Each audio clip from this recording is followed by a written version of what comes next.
오늘 우리가 함께 나눌 말씀이 에스더서 6장인데 아마 성경 전체를 통해서 가장 드라마틱하게 역전이 일어나고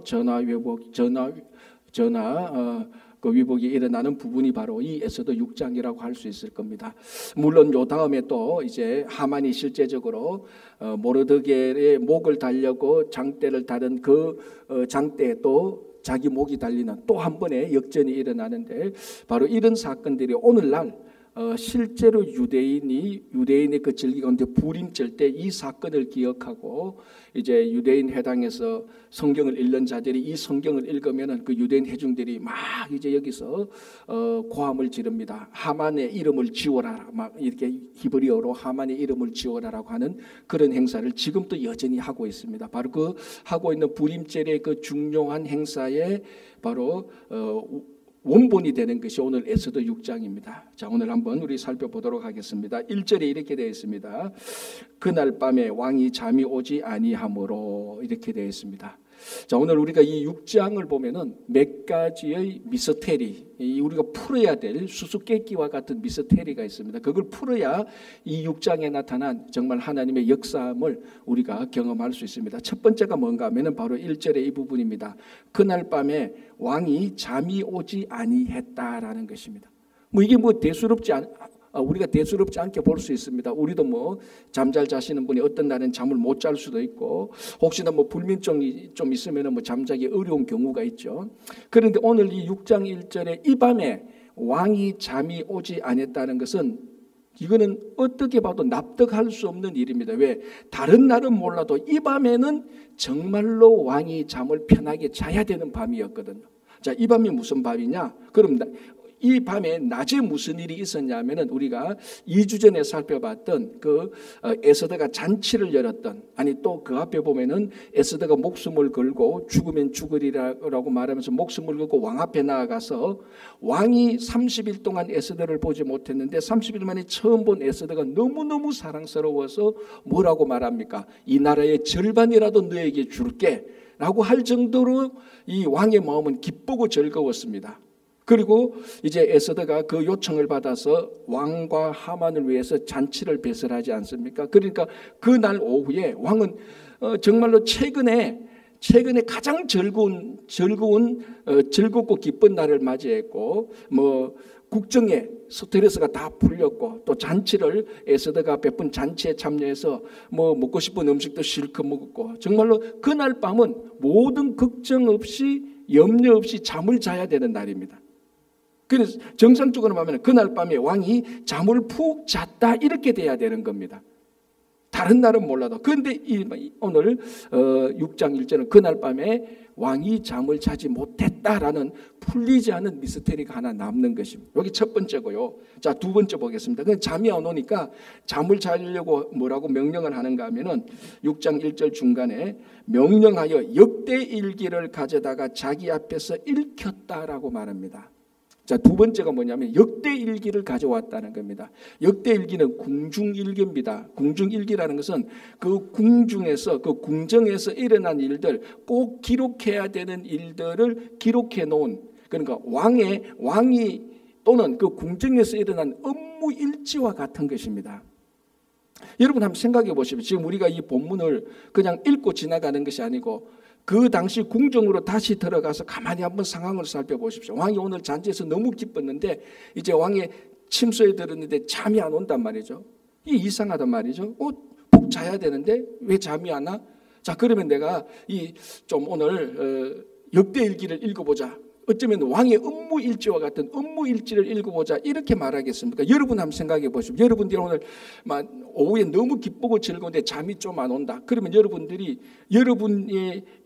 직장에서 있었던 일 아니면 여러분들의 일, 비즈니스 일기를 읽어보고 그렇게 할 것입니까? 아니지 않습니까? 쉽게 말하면은 엔터테인먼트를 즐겨야 되는 겁니다. TV를 보더라도 연예인들이 나와서 재밌는 이야기 이런 것을 보는 것이지 자기 업무에 관련된 TV를 보지는 않습니다. 하루 종일 궁정에 있다가 침소에 들었는데 침대에 들었는데 또 업무 일지를 읽어본다? 아니 업무 시간도 아닌데 궁정의 일지를 읽어본다? 이것도 잘 납득이 안 되는 미스테리입니다. 그러니까 첫 번째 미스테리가 그날 잔치 미스테리라면은 오늘 이 두 번째 업무일지를 읽는 것은 업무 미스테리라고 볼 수 있는 겁니다. 이것도 좀 납득이 안 되죠. 자, 또 보겠습니다. 업무일지를 가져다가 자기 앞에서 읽히더니, 자, 업무일지가 많지 않습니까? 업무의 내용이 많은데 그 중에 어떤 부분을 읽었는가 하면은 2절에 그 속에 기록하기를 문을 지키던 왕의 두 넷이 빅다나와 데레스가 아수에로 왕을 암살하려는 업무를 모르드게가 고발하였다 하였는지라. 궁정일지에 매일 일어나는 궁정에서 일어나는 일을 기록한 것 가운데 어느 부분을 읽는가 하면은 5년 전에 빅다나와 데레스라는 사람이 왕을 죽이려고 하는 음모를 꾸며서 왕을 암살하려고 했다가 이 암살 음모를 모르드게가 알고 이것을 왕에게 일러 바쳐서 왕이 암살을 면하게 되는 그 사건을 읽는다는 것입니다. 여러분, 만약에 여러분들이 신하라면 이 부분을 읽어주겠습니까? 왕에게? 여러분, 이게 얼마나 예민한 부분입니까? 얼마나 민감한 부분입니까? 그 궁정일기에 읽을 것이 얼마나 많겠습니까? 수두룩 빽빽한데 아마 제가 신하라면 왕의 업적을 치하하는, 왕을 더 기분 좋게 하는 그런 내용을 찾아서 읽었을 겁니다.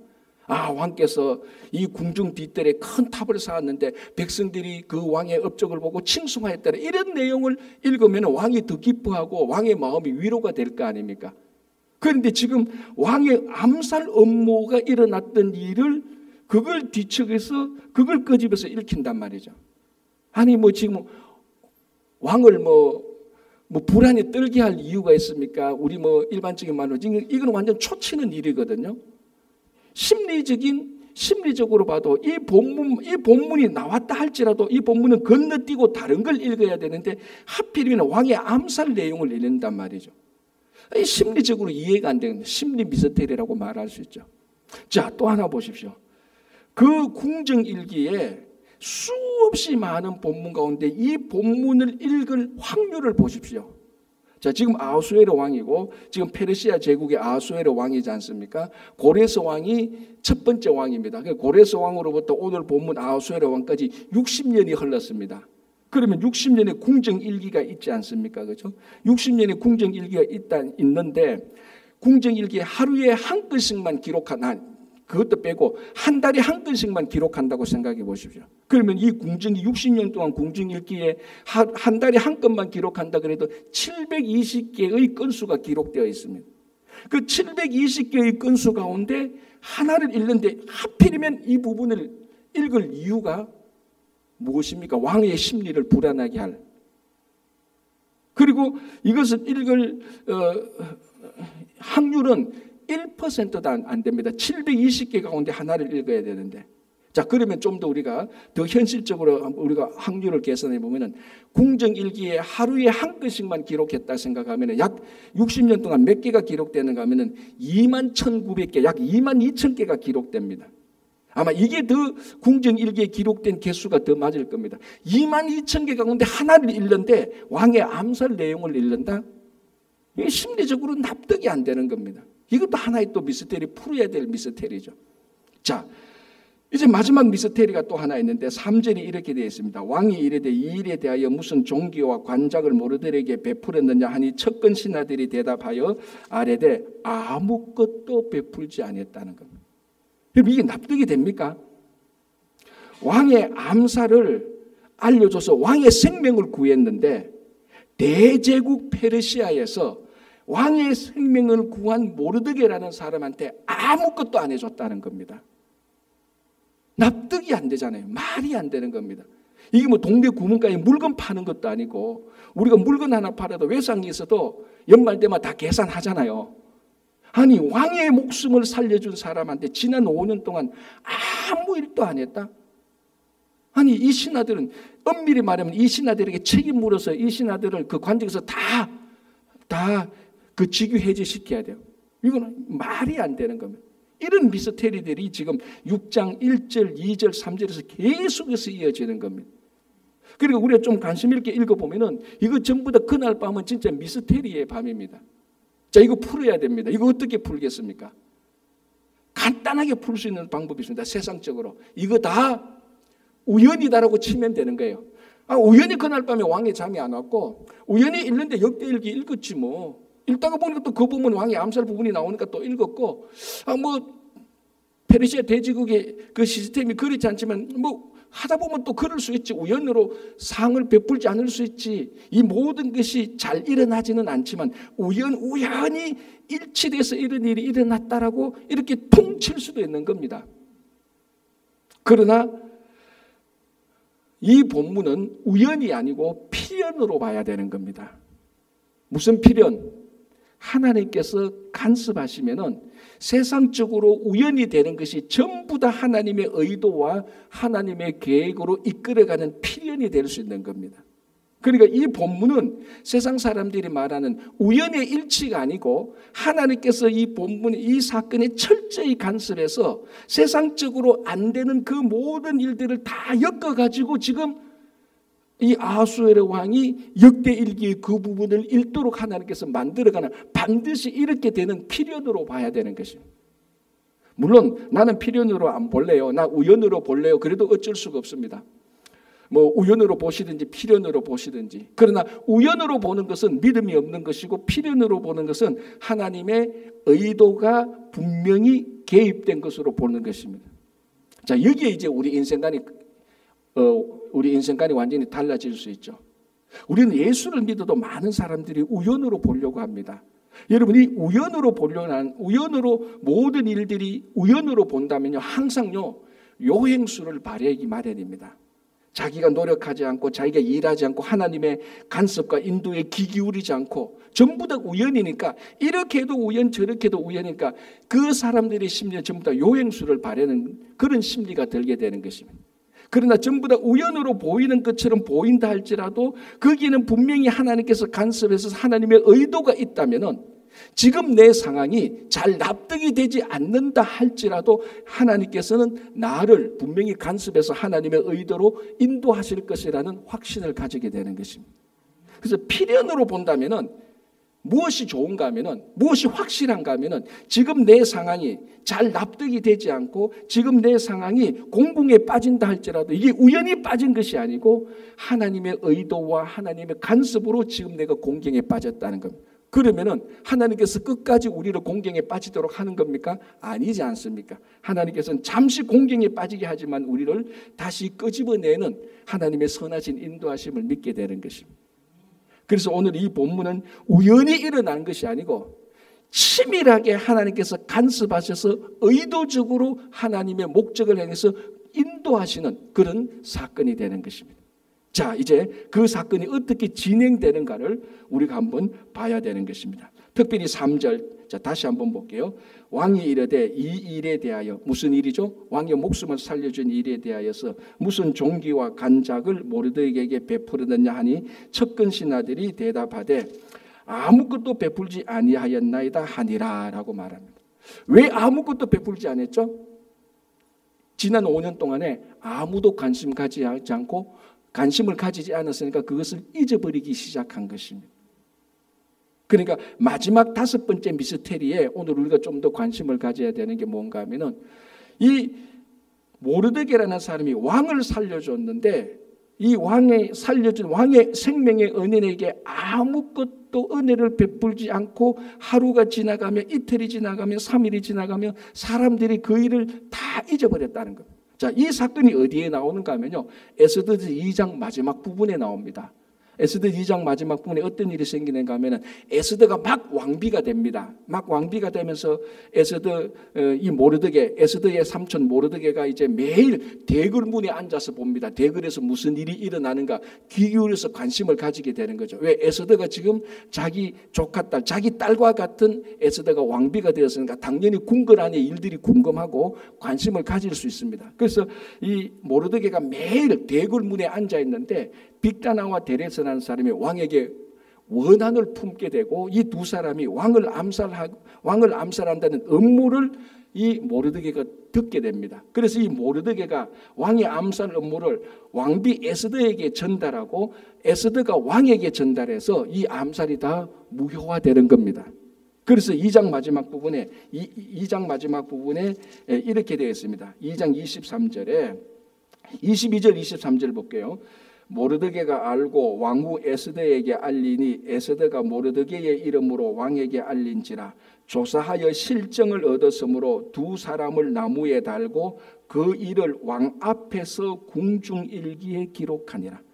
그러니까 직접 이 왕의 암살 음모를 직접 보고 관여된 사람이 누굽니까? 모르드게, 에스더 왕 기록한 사람, 그리고 이 사람을 처형한 신하들, 군사들이죠. 최소한 7, 8명은 이 왕의 암살 모에 직접 관여된 사람이고 그 일을 다 본 사람들입니다. 그런데도 희한하게 지난 5년이 지나가면서 아무도 이 중요한 일을 기억하지 않고 역사 속으로 사라져버렸습니다. 심지어 모르드게도 기억하지 않습니다. 자, 만약에 모르드게가 이 사건을 기억하고 있었더라면 지금 유대민족이 진멸할 위기 상황에서 모르드게가 이 사건을 기억하고 있었다면 이 사건을 이용해서 왕에게 호의를 발휘했을 겁니다. 기억하고 있었더라면. 그렇지 않겠습니까? 지금 자기도 죽게 되고 자기 민족도 죽게 되는데 이 사건을 기억하고 있었더라면 에스더에게 가서 왕에게 좀 알려라. 내가 5년 전에 왕의 목숨을 살렸지 않느냐. 그래서 이제 우리를 좀 살려달라. 그렇게 모르드게가 에스더에게 요청했을 거란 말이죠. 이것을 기억하고 있었더라면. 그런데 사실은 이게 정상적인 케이스입니다. 그런데 모르드게도 잊어버리고 왕도 잊어버리고 에스더도 싹 다 잊어버렸어요. 사람은 모든 것을 항상 기억하지 않습니다. 그러나 하나님은 모든 것을 기억합니다. 우리는 내가 한 일을 내가 잊어버린다 할지라도 하나님은 내가 한 일을 기억하지 않는 것처럼 보이지만은 완벽하게 정확하게 하나님은 다 기억하고 계십니다. 알고 계십니다. 근데 사람의 기억력은 제한적이고 사람의 기억력은 굉장히 왜곡되어져 있습니다. 자, 1988년도에 한 여성 작가가 심리치료를 받으면서 그 심리치료를 받으면서 자기에게 강박된 억압된 기억을 하나 되살려냅니다. 그게 뭐냐면은 굉장히 충격적인데 평소에는 몰랐는데 자기를 억압하고 있는 기억을 끄집어내고 보니까 자기 아버지에게 10대 때 성폭행을 당했다는 것을 그 기억을 끄집어냅니다. 그러면 어떻게 했으면 그 가정이 완전 풍지박산이 나는 거죠. 그 아버지는 아니다. 난 너 성폭행 한 적 없다. 그러니까 심리치료를 받은 이 여성은 그게 막 기억이 나는 거예요. 내 아버지한테 학교에서 돌아오는 길에 아버지께서 날 성폭행해서 집에서 성폭행해서 막 이런 기억이 살아나는 겁니다. 그러니까 막 집안이 풍지박산이 나는 거죠. 풍비박산이 나는 겁니다. 자, 그리고 난 다음에 8년 뒤에 1996년도에 이 여성이 제2차 심리치료를 받게 되는데 더 충격적인 것은 자기가 1차 심리치료 때 아버지한테 성폭행을 받았던 기억이 잘못됐다는 것을 알아내는 겁니다. 그러니까 2차 심리치료를 받으니까 그 기억이 잘못된 거예요. 자기가 아버지한테 성폭행 받았던 기억이 하나도 생각이 난 그런 기억이 없다고 확신하게 되는 겁니다. 그러나 그때는 이미 늦었죠. 이미 가정은 풍비박산이 나고 아버지는 그 일로 해서 먼저 돌아가시고. 자, 그런데 이게 실제로 극단적인 경우지만 사람은 자기가 자기 기억을 잘못되게 조작할 수도 있다는 것입니다. 실제로 1980년도에 많은 여성들이 자기가 누구에게 성폭행 당했다고 주장했다가 다시 그것을 철회하는 기록들이 많이 있습니다. 왜 이런 일이 일어나는가 하면 사람은 제한적이고 잘못된 기억을 자기가 만들어낼 수 있다는 겁니다. 그 두 가지인데 첫 번째가 뭔가 하면은 한 사람이 어떤 사실을 듣게 됩니다. 우리에게 늘 일어나는 것이죠. 어떤 사실을 듣게 되는데 이 사실을 듣게 될 때 완벽하게 사실을 다 듣지 못합니다. 그렇지 않습니까? 누가 내게 말하는데 논리적으로 처음부터 끝까지 완벽한 사실을 못 듣습니다. 그 중간중간에 허점이 좀 생기죠. 그 허점이 생기는 그 부분에 자기 상상력을 투입한다는 겁니다. 그래서 이 자기가 들었던 기억이 조작된다고 말합니다. 자기 상상력이 들어가가지고 자기의 기억을 조작시키는 것이.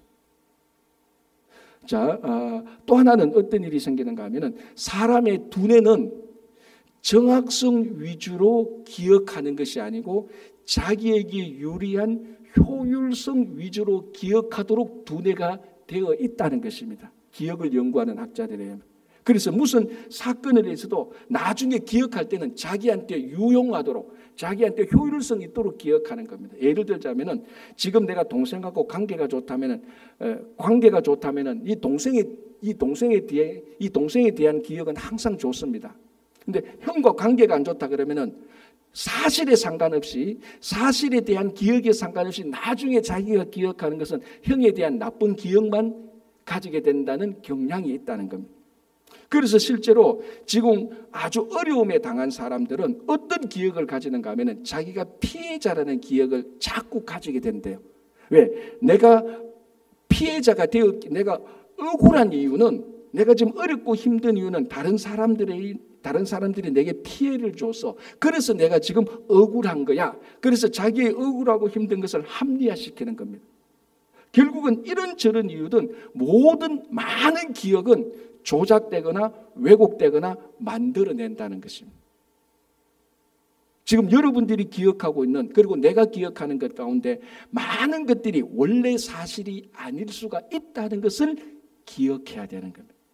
그러나 하나님은 완벽하게 기억하십니다. 하나님은 효율성 위주로 기억하는 것이 아니고 정확성 위주로 기억합니다.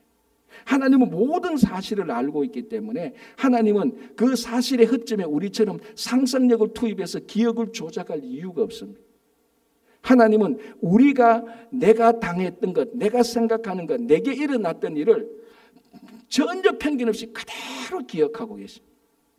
그래서 하나님의 기억력이 어떤가 하면요, 이사야 46장에 이렇게 기록되어 있습니다. 이사야 49장입니다. 이사야 49장 14절 16절이 하나님의 기억력에 대해서 이렇게 선지자가 선포하고 있습니다. 오직 시온이 이르기를 여호와께서 나를 잊으셨다 하였거니와, 이 말이 뭔가 하면 하나님이 나를 잊었다. 시온은 이스라엘을 말하거든요.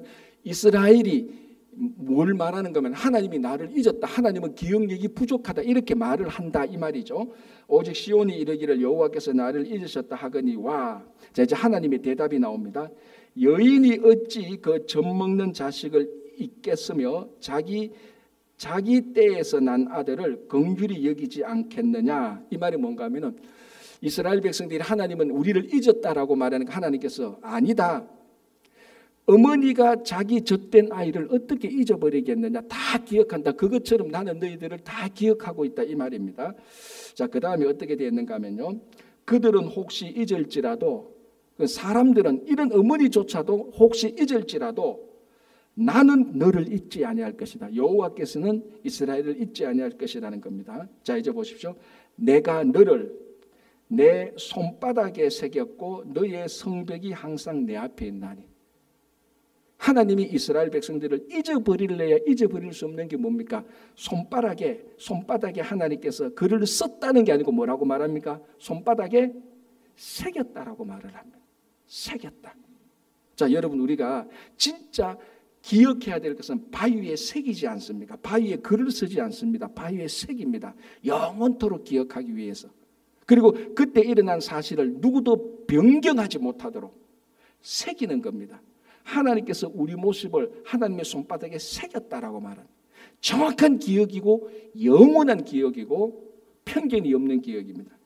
이 본문을 영어 확장판 영어 성경은 이렇게 되어 있습니다. 한글로 번역된 건데요. 나는 너의 모습을 내 양손바닥에 결코 지워지지 않도록 깊이 새겨 놓았다. 지워지지 않도록 양손바닥에 하나님께서 깊이 새겨 놓았습니다.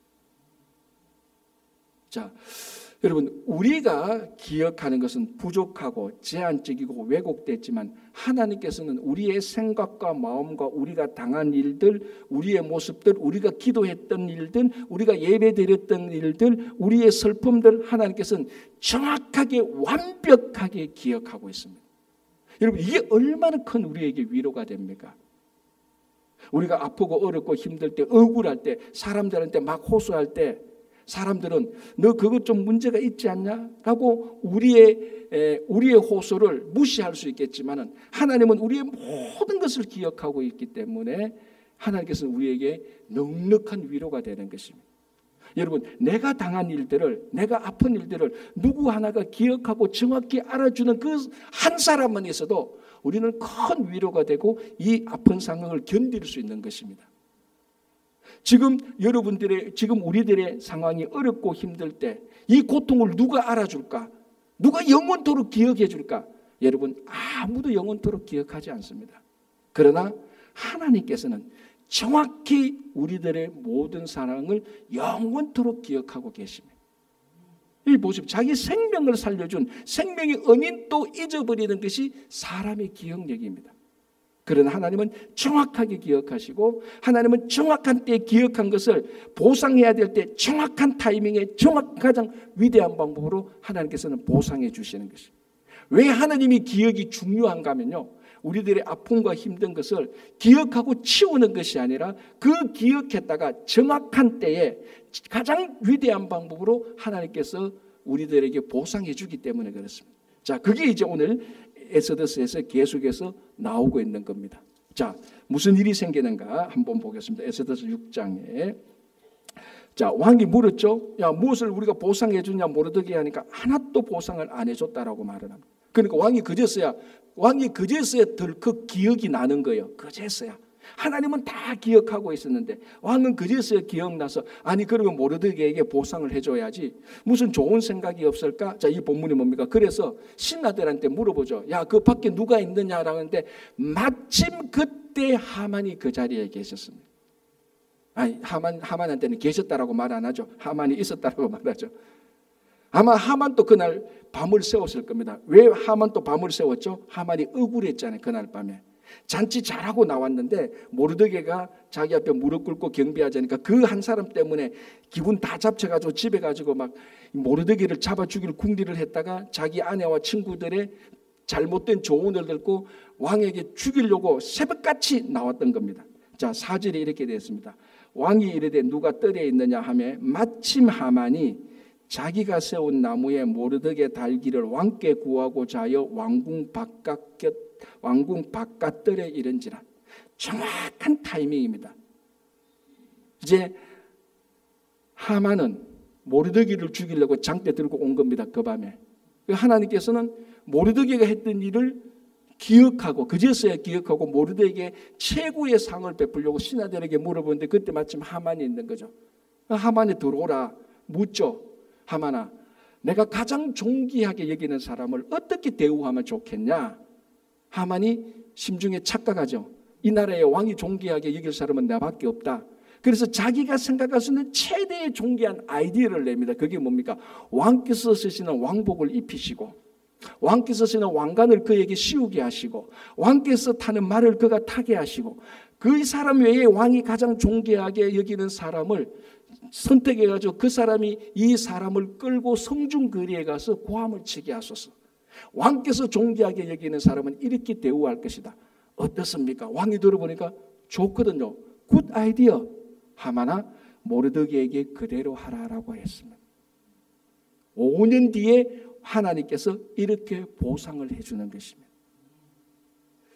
여러분, 여기서 우리가 한 가지 알 것은요. 하나님의 기억은 우리들의 기억은 하나님께서 우리들의 기억은 반드시 보상해 줍니다. 그래서 우리가 지금 선한 일을 했다, 수고를 했다. 그런데 아무런 보상이 없다. 여러분 절대로 그 일로 시험될 필요가 없습니다. 오늘 이 본문을 정확히 보고 이 본문에 대한 믿음이 생긴다면요.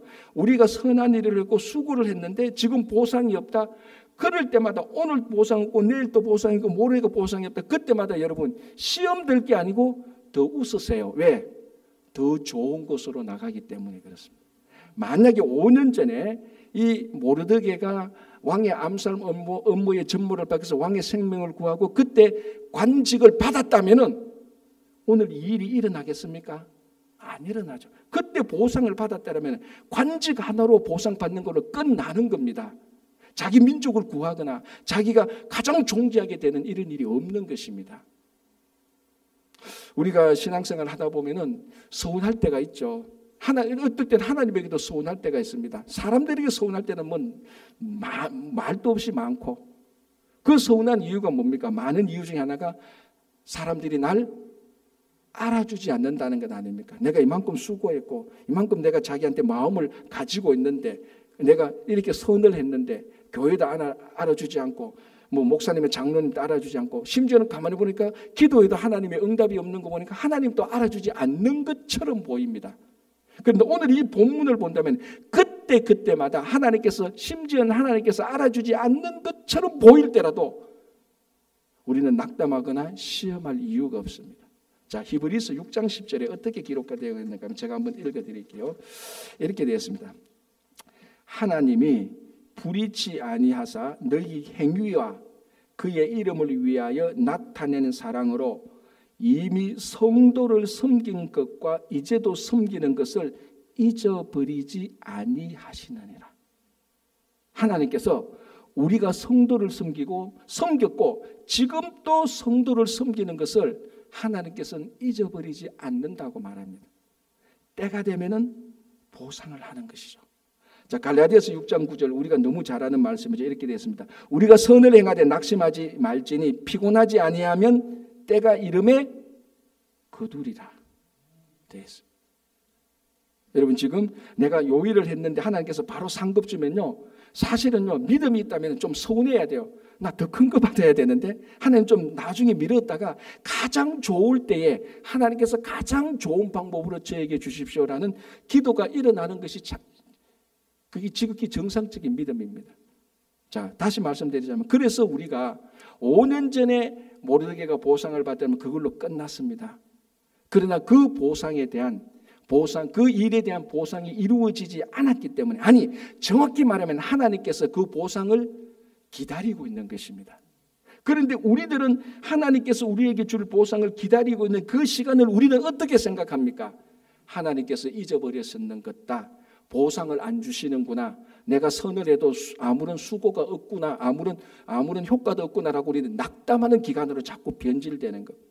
여러분, 우리가 수고하고 헌신해도 그에 대한 보상이 없으면 그 낙담하고 시험되고 절망되는 그 기간이 아니라 하나님께서 계속해서 불꽃 같은 눈동자로 살피시고 기억하시는 기간이라고 생각한다면 우리가 수고한 것에 대해서 선을 행하신 것에 대해서 시험될 이유가 전혀 없습니다.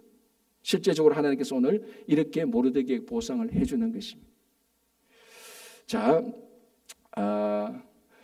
이날 밤은 모르드게에 있어서는 최악의 시간이 될 수가 있었던 것이었습니다. 자, 보십시오. 하만이 모르드게를 죽이려고 장대를 가지고 왔지 않습니까? 그런데 그 전날에 이미 하만은 왕하고 다 합의가 됐습니다. 한 민족을 죽이기로 합의됐고 전국에 다 그 수상궁에 전부 다 조서를 내렸습니다. 이제 그날 새벽에 하만이 왕에게 가서 실행하겠습니다라고 하면 끝나는 겁니다. 하만은 이미 이 실행하기 위해서 언도 이미 그 왕궁에 그 디파짓 해놨지 않습니까? 그리고 모르드게에서는 꼼짝할 수 없는 최악의 시간, 죽음의 시간입니다. 그러나 하나님께서 역사하실 때 최악의 시간이 최고의 영광된 시간으로 변화되는 겁니다. 이게 우리가 늘 말하는 전화위복이 아니겠습니까? 그러니까 우리에게 화가 닥친다, 우리에게 공경이 닥친다, 세상 사람 그것 때문에 낙담하고 절망하지만 우리는 반드시 하나님께서는 이 화를, 이 공경을, 이 시련을 가지고 반드시 하나님께서는 복으로 바꾸어 주시는 그 케이스가 바로 오늘 이 본문 아닙니까? 그날 밤은 모르드게에게서 죽을 수밖에 없는 시간이지만 하나님께서 함께 하실 때, 하나님께서 역사하시니까 죽음의 시간이 최고의 영광된 시간이 되었습니다. 그래서 하만이 왕이 타는 말에다가 모르드게를 올리고 자기 입으로, 그날 밤에 모르드게를 죽이려고 했던 자기 입으로 하만이 모르드게를 데리고 가서 성중 사람들한테 고함을 지르는 거 아닙니까? 왕이 존귀하게 여기는 사람은 이 사람같이 될 것이다. 여러분, 그래서 에스더는요, 가만히 읽으면 코미디 중에 코미디예요. 이게 얼마나 웃기는 겁니까? 이 하나님께서 역사하실 때 최악의 어둠을 최고의 영광으로 밝음으로 바꾸어 주는 것입니다. 그래서 우리 성도의 삶에는 공경이 있어도 어려움이 있어도 이것은 곧 하나님께서 우리에게 복을 주실 것이라는 서곡에 불과한 것입니다. 오래전에 부시 대통령이 있을 때 제가 어느 글에서 봤는데 부시 대통령이 이 브로콜리를 아주 싫어했대요. 그래서 부시 대통령이 어느 식당에 가서 이제 음식을 오다하는데 이제 그 브로콜리를 싫어하니까 브로콜리를 빼고 주세요. 이제 그렇게 주문을 했는데 신문 기자들이 그걸 보고 또 대서특필을 한 겁니다. 어떻게 댓글에 헤드라인에 미국 대통령은 브로콜리를 싫어한다 이렇게 나온 거예요. 자, 그러면 누가 어려움에 처합니까? 브로콜리 농장 주인들. 아니 그의 농사 다 망치는 거예요. 대통령이 싫어한다니까.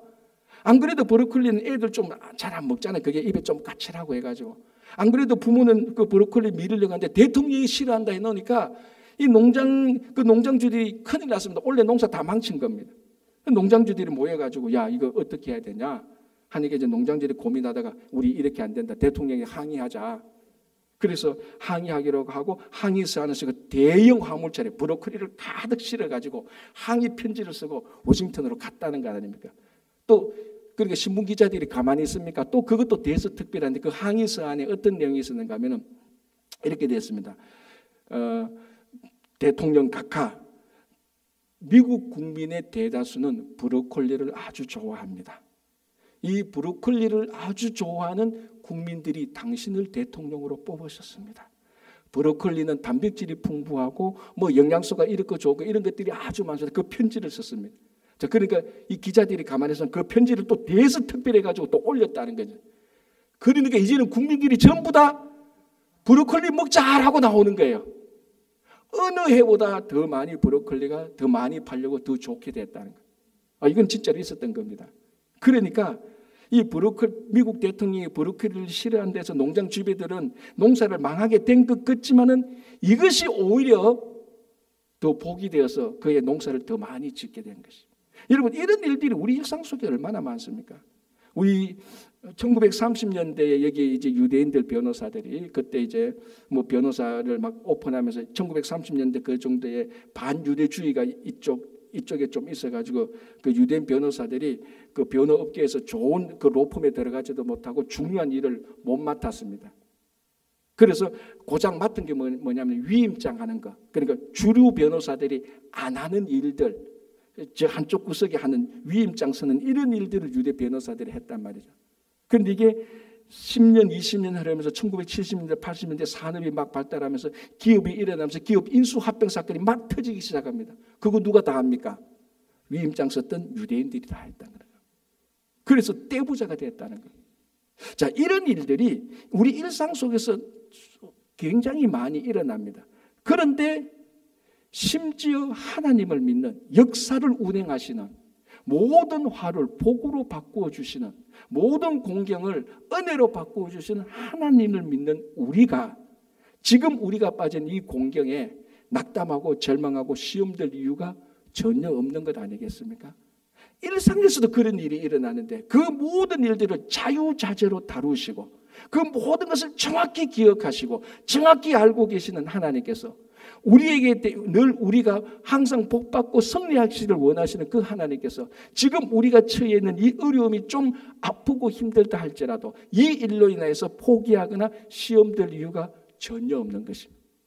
오히려 지금 우리가 빠지는 이 공경에서 보상이 없고 하나님이 모르는 것 같을 때조차도 우리는 이 일이 더 크게 전화위복이 될 것이라는 믿음 속에서 우리는 충분히 정말로 충분히 믿음으로 살아갈 수 있는 것입니다. 그래서 여러분들이 지금 어떤 어려움에 있다 할지라도 그게 건강이든 가정의 문제든 직장의 문제든 인간관계의 문제든 개인적인 감정의 문제든 여러분 전화위복의 하나님을 믿으신다면 더 이상 시험에 빠질 이유가 하나도 없습니다.